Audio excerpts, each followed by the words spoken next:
In this video, we are going to look at how do we make use of change logs or auditing logs within the SAP system to troubleshoot and also investigate some of the cybersecurity risks and errors which are occurring.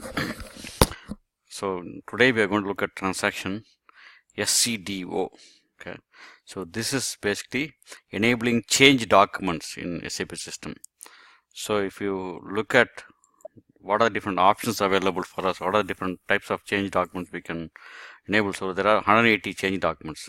For example, bank master, okay, that's one of the critical ones. Let's say, for example, factory calendar, financial conditions, okay.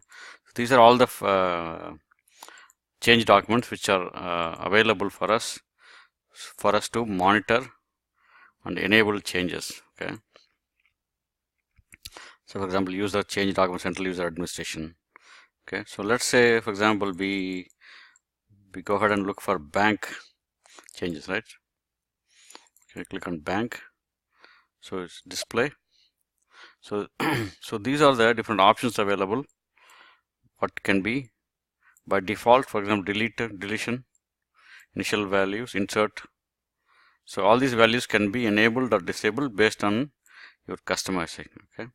So some of the data for example, bank is a very critical one, so you may want to enable other values also here. Okay. Thanks for watching the video.